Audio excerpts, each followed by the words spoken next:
Assalamualaikum warahmatullahi wabarakatuh. Salam sejahtera untuk kita semua. Kali ini berjumpa lagi dengan KFF TV. Yang belum subscribe monggo di subscribe dulu, karena ini adalah gudangnya cerita horor misteri. Mau tahu keseruannya jangan di skip, ya. Penulis cerita, Sultan Diko. Setelah Akil balik, part 4.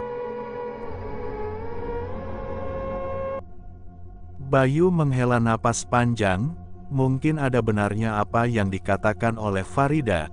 Ia terlalu berlebihan menyikapi mimpi itu, sehingga membuat jiwanya tak tenang. Kedua suami istri itu akhirnya memutuskan untuk melanjutkan waktu istirahat yang sempat tertunda. Walau telah berusaha memejamkan mata namun mimpi itu masih saja terbayang dalam benak Bayu. Keesokan harinya karena penasaran Bayu menelpon Maryam ibunya, namun sepertinya penjelasan dari sang ibu tidak membuatnya puas. Akhirnya pada waktu siang menjelang sore ia memutuskan pergi ke rumah Nenek Jungut, dengan mengendarai motor milik Mang Sukir, untuk mencari tahu siapa sebenarnya perempuan itu sehingga bisa masuk ke dalam mimpinya. Entah kenapa saat di perjalanan Bayu merasakan seolah-olah habis menempuh perjalanan jauh, tubuh yang kelelahan sehingga ia memutuskan untuk istirahat sejenak. Kenapa aku lelah sekali, dan lagi pula perasaan rumah nenek itu tidak sejauh ini, apa mungkin aku tersesat, pikir Bayu. Rupanya Bayu merasa ada yang aneh dari perjalanannya kali ini. Entah mengapa hari sudah semakin sore ia masih juga tak kunjung tiba di rumah nenek tersebut. Jalan nampak sangat sepi, bahkan tak satupun makhluk hidup dijumpainya. Sebuah pohon besar nan rindang menjadi peraduan untuk beristirahat sejenak. Beberapa waktu pun berlalu. Saat dalam kebingungan memikirkan keganjilan itu, tiba-tiba Bayu seolah mendengar derap langkah kaki mengibas dedaunan kering yang berasal dari arah belakangnya. Bayu menengok ke arah belakang untuk melihat apakah ada sesuatu di ujung sana, namun tidak ada siapapun. Tapi saat pandangannya kembali ke depan, indera penglihatannya menangkap suatu pergerakan seperti seorang nenek-nenek yang sedang menyeberangi jalan. Benar saja, di depan sana ada seorang nenek yang ingin menyeberangi jalan. Sepertinya nenek itu sangat kelelahan, karena sedang memikul ranting kering yang akan dijadikan kayu bakar di pundaknya. Karena kasihan Bayu memanggil nenek itu, berniat untuk membantunya dan sekaligus bertanya barangkali nenek ini mengetahui keberadaan rumah Nenek Jungut. Ia pun menghampirinya. "Biar aku bantu Nek," ujar Bayu. Ia menyuruhnya untuk menuruni kayu yang dipikul nenek itu.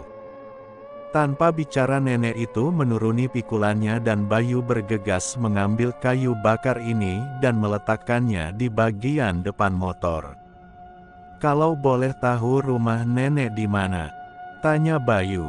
Nenek itu diam saja saat Bayu bertanya tentang kediamannya, tetapi tangan nenek tersebut menunjukkan arah jalan di ujung seberang sana. Bayu selalu mencari celah agar dapat melihat wajah nenek itu, tapi usahanya selalu saja gagal, karena selendang perempuan itu menutupi semua bagian wajahnya. Bayu terus saja berjalan lurus seperti apa yang ditunjukkan oleh nenek itu. Setelah menempuh perjalanan cukup jauh, Bayu bingung mengapa lama sekali sampainya. Padahal waktu kemarin pas main ke rumah saudara sepupunya di desa tetangga, jalan ini tidak terlalu sepi dan rumah-rumah warga pun tidak terlalu jauh jaraknya. "Apakah masih jauh Nek?" tanya Bayu lagi. Nenek itu masih tetap tidak menjawab, seperti halnya tadi ia hanya menunjuk ke arah ujung jalan saja. Benar tidak lama mereka sampai di sebuah desa, namun yang anehnya hanya ada beberapa rumah kecil saja. Mungkin isinya hanya 4 atau 5 kepala keluarga saja. Senja pun mulai berganti menjelang maghrib, mereka masih belum juga sampai. Bayu pun bertanya kembali kepada sang nenek. "Nek, sudah sampai belum? Rumah nenek jauh sekali." "Iya." Lalu nenek itu menjawab, "Sudah dekat, maju saja sedikit lagi, di sanalah rumah nenek." Hihihi. Bayu kaget. Tiba-tiba si nenek mengeluarkan suara tertawa cekikikan seperti kuntilanak. Sangat menyeramkan. Karena takut, Bayu terus saja fokus menyetir dengan tatapan ke depan tanpa menoleh ke arah si nenek yang berada di belakangnya. "Kita sudah sampai," ujar sang nenek. "Yang mana rumahnya, Nek?" Ucapan Bayu terhenti tatkala melihat ke arah sang nenek, dan ternyata perempuan itu sudah tidak ada lagi. Seketika itu pula pandangannya berubah. Tempat yang tadinya terlihat ada beberapa rumah warga ternyata adalah lokasi kuburan yang sangat gelap sekali. Sejurus kemudian hembusan semilirnya angin diiringi aroma bunga melati yang sangat kuat. Perempuan yang Bayu tolong yang tadinya sesosok nenek tua, kini berubah menjadi cantik jelita. Namun yang sangat mengerikan, mulutnya berlumuran darah seperti habis meminum cairan berwarna merah. Bayu segera tancap gas dan melaju motornya dengan kencang. Sepertinya ia mengurungkan niatnya untuk mencari keberadaan nenek Jungut. Bayu segera saja pergi ke rumah Mang Sukir untuk mengembalikan motornya. Sampai di rumah Mang Sukir, ternyata beliau sedang tidak di tempat. Bersama dengan itu juga, seorang perempuan yang diperkirakan sebaya dengan Mariam ibunya, yang kebetulan adalah tetangga Mang Sukir memanggil Bayu. "Kamu Bayu kan?" tanya ibu itu. Bayu kaget karena ibu ini mengetahui namanya. "Enggak usah bingung, ibu hanya ingin menyampaikan pesan Mang Sukir," ujar ibu itu lagi. Ibu tersebut menceritakan bahwa Mang Sukir sedang pergi ke Lubuk Linggau untuk waktu yang lumayan lama. Ia berpesan selama kepergiannya, motor biarlah dulu bersama Bayu. "Oh, baiklah Bu. Kalau demikian pesan beliau aku akan menjaga motor ini," ujar Bayu. "Kalau boleh tahu, Nak Bayu dari mana sehingga pulangnya kemalaman?" tanya ibu itu pada Bayu.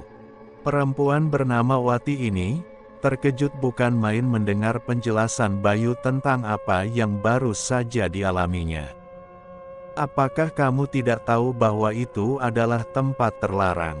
Untuk memasuki wilayah itu tidak diperbolehkan memakai kendaraan. Jika kamu ke sana membawa kendaraan, maka kendaraanmu pasti ditumpangi dengan makhluk gaib yang ada di kuburan sana," ujar Wati. "Aku tidak tahu kalau ada larangan seperti itu." Sore menjelang maghrib ada seorang nenek yang sedang menyeberangi jalan.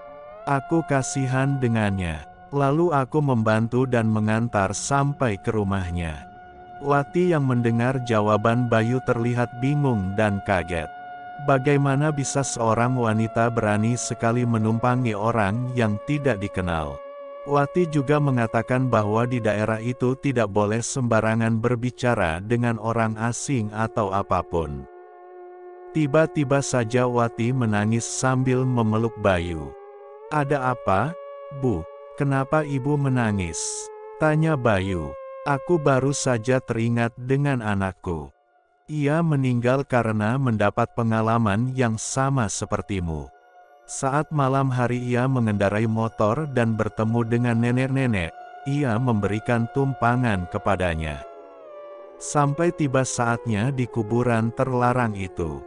Tiba-tiba saja motornya masuk ke liang kubur dan ia dikubur hidup-hidup oleh makhluk-makhluk gaib di sana. Suamiku dan aku langsung saja mendatangi kuburan terlarang itu. Lalu makhluk gaib itu mendatangi kami dan bilang jika kamu ingin anakmu kembali, maka bayarlah dengan nyawamu sendiri atau keluarga." Dan Bayu yang sedih, bingung, dan takut mendengar penjelasan ibu itu, langsung memotong pembicaraannya lalu duduk terdiam mematung tanpa suara. Dan segera berpamitan untuk pulang. Di perjalanan Bayu masih memikirkan apa yang diceritakan oleh Wati tadi. Sebenarnya ia penasaran dengan lanjutannya. Tapi ia tak kuasa mendengar apa yang akan terjadi selanjutnya. Saat di perjalanan tiba-tiba Farida menelepon dan bertanya apakah ia baik-baik saja. Bayu bingung dan merasa aneh kenapa tiba-tiba istrinya bertanya seperti itu. Sejurus kemudian terdengar Farida menangis sangat kencang, bersama dengan itu juga terdengar suara yang sangat mirip dengan nenek di kuburan tadi. Langsung saja Bayu berteriak, "Mau apa nenek di rumah kami? Jangan sakiti Farida." Lalu nenek itu menjawab, "Jangan pulang ke rumah, kalau tidak ia akan mengakhiri nyawa Farida." Ancamannya. Telepon pun langsung terputus.